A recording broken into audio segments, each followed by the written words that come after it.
Welcome back to our final segment of our Carinine Hour. We're talking about the work that has been done by Renew Bahamas on the dump and the progress that has been made in a relatively short time. How long have you been operational now? From the end of May 2014. And so it's just a year. A year, correct. So quite a bit has happened in 1 year. We'd like to think so. I think we, the launch that you were kind enough to attend last week, that was effectively the 1 year anniversary of us taking over. I would say that we would look at the future in terms of your immediate future would be on galvanizing what you actually engage in now and bringing that to sort of a maximal production. Would that require additional staff, or you can deal with that with your present staff level? No, we certainly look to engage more staff. We are actually adding another shift next week to actually extract more of these products, because there is a substantial amount of waste that we're not even getting to at the moment with our existing shift. So we still aim to have about 120 to 130 people on our payroll by summertime, which is approaching fast. So I think we're definitely still in the ramping up process in terms of what we do. And as you look to the future, you really do see the company achieving the financial goal of being able to have what do I call, a black balance sheet and not a red one? Correct, yeah. At the moment there's a lot of red, to be honest, but absolutely. I think otherwise we would not have taken on this risk, and it is still a very risky venture, but it's a risk we were willing to take. What about the relationship with the government? To what extent is the government contributing anything? Bear in mind that we manage the site on behalf of the government, but they're still very keenly looking in on what we do, because at the end of the day they would still be responsible for what happens on the site. So they've been very interested in what we do and how we go about that, and also to figure out what future solutions there could be for waste. But I heard the Prime Minister mention something about after next year that some funds will come directly to the Treasury, isn't it? Oh, that's at the bridge? That's at the, so what happens at the weighbridge is the waste collection companies and private people has to pay what's called a gate fee. And that is generally referred to, simplistically put, as $10 a ton for waste coming in. That's why the weighbridges weigh. So in terms of what we get from the government in the first year, we get half of these gate fees, and thereafter all of that goes to the government. So with our new weighbridges, the total amount of receipts have already increased substantially by a number of hundreds of thousands of dollars. So there was an increase in benefit to the government there. However, also from next year, we receive none of that benefit. So all of that benefit plus the gate fees do go to the government. Oh, I see. Well, the Minister of Finance would be very pleased with that. In addition to your present operation, what about this business of getting electricity from the dump? What sort of possibilities exist there? I think it's obviously something that's been discussed at length in the past. I think it's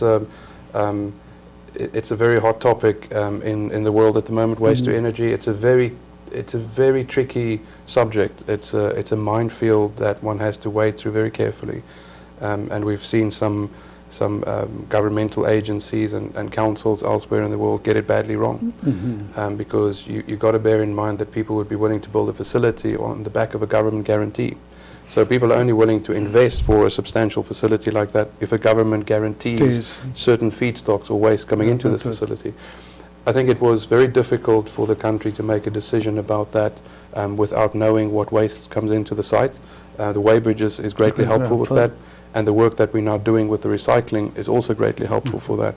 Once we have a few years worth of data, it would be much easier to establish what wastes we have in order to determine what is the best waste to energy solution, because there is obviously a myriad of solutions available. Bearing in mind that it is the industry itself, the waste to energy industry, is still really in its infancy. Yes. And what you are doing on the site at present really will serve as a minefield of information. Absolutely. In terms of planning for the future. Absolutely, and the decision may well be at the end that there is not a technology suitable for the waste to produce waste to energy. But what we would be able to do with the data that we produce is to actually facilitate that debate, because nobody knows at the moment. And you would be, in fact, you're doing the country a service. We would like to think so, yeah. In your present operation, because it will be an extremely important data to deal with. It would be, bearing in mind also that a waste to energy contract would be for 25, 30 years. So once a government put pen to paper for that, you bound in for that. And that is a substantial commitment that you have to commit to. So it does make a lot of sense. Take one's time, go through the information that one has, build up a data bank of knowledge before such a decision is made. In terms of your one-year experience, what do you think that we are producing too much dump for such a small society? I think it's very difficult to say, obviously. I mean, apart from the commercial stuff, I mean, in terms of household. Of course. I think the compositions have been fairly similar to what we've seen in the US. There might be a little bit more of the food cans, but then at the other side there's also a lot less potentially aluminium cans. Plastic bottles. It's interesting. There's a lot of studies that do exist internationally about waste composition analyses, and the Bahamas is fairly comparable to that. Here and there are a few percentage points different, mostly because of the hospitality industry. But in the whole, it's fairly similar. But the existence, for example, in New Providence of the hotels, surely this must make a major contribution to the waste. It does, absolutely. And also what quite a few of the hotels have asked us to do was to come up with a program whereby we could monitor the amount of waste that they produce, and then we could tell them effectively how much of those wastes have been recycled as well. Because in terms of corporate responsibility, from an environmental point of view, that is important to them and their annual reports and shareholders. So for them that's important, and there are some of the hotel groups that we work with now to actually provide that service. You do that for a fee, I would assume? We would, because that's obviously a logistical exercise. What we also aim to do is to help them organize their waste streams better in order to provide it to us in a better format. Good. Well, that's interesting to know that that's going on, and it would be to their advantage to have that knowledge. Absolutely, absolutely. And in terms of our expansion in our hotel, I suppose when Bahama does open, you would see a tremendous increase. We should. We would. Because it's a huge, and then the work out on the southern end, they're building. Albany? At Albany. They're not building hotels, but they're building condominiums, and they also hope to do a hospital, I think. I think so. Yeah. I think so, yeah.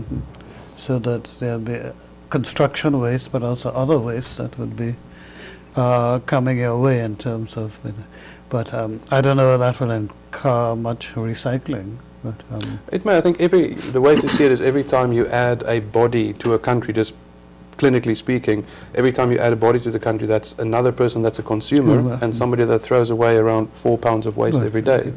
And the majority of that is by nature recyclable. So I think every time you have another person move to the country, it brings substantial benefit, but also to our industry that brings benefit as well in that sense.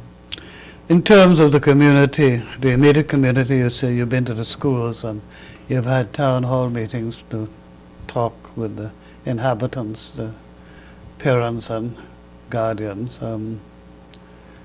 In terms of, Andrew, your outreach to the community, you believe that you are having a positive impact in changing their attitudes towards the dump? I think so, but one step at a time. So like our major targets was like the schools in the area, because of course they're the ones that are being impacted, and we just wanted to keep them updated on what's happening at the site.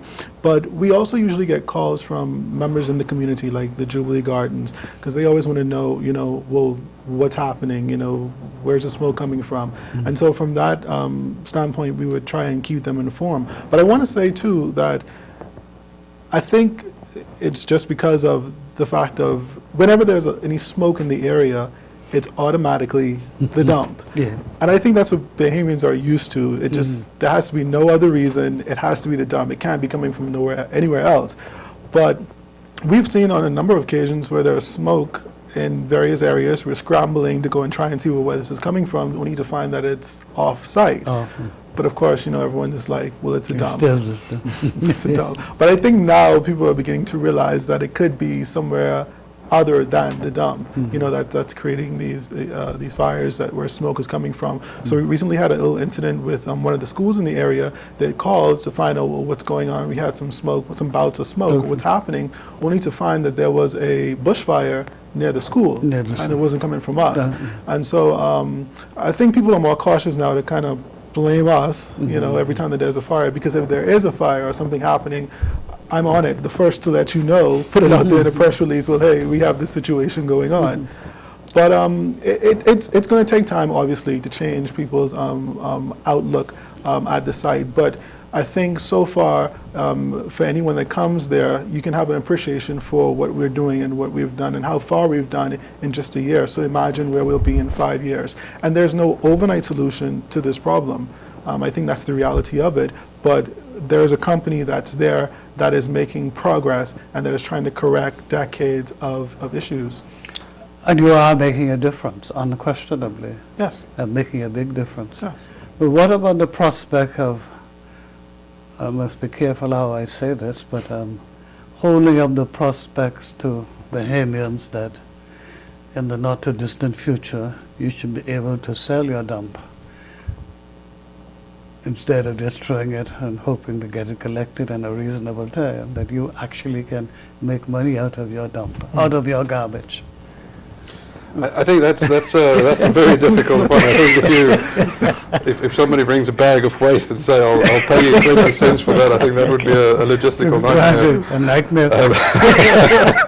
And we'd have queues stretching all the way to JFK. Yes. So I'm not sure how that would work, but that's an interesting concept. Oh, but if you could sell the idea that money is at the end of it, they would even package it up once they believe they're going to get something for it. But I think that it's helpful for me to know that we are in the 21st century, and as a country we are moving in the right direction in terms of taking these positive steps. So I think the government needs to be congratulated for coming to the agreement and establishing this contract with your company so that this important area of our work can be responsibly undertaken. Not just to make money, but to see that things are done in an orderly and in a scientific way. And I was quite impressed with the machinery, because obviously it's top of the line and very Correct. modern. And when we have things done in that way, it lifts the standard of what's happening in the country. And I hope that not only that you will be successful, but that eventually you will be able to tell Bahamians that they can sell their garbage. So I want to thank you very much for coming and helping Thank us you, to sir. appreciate what it is you're trying to do.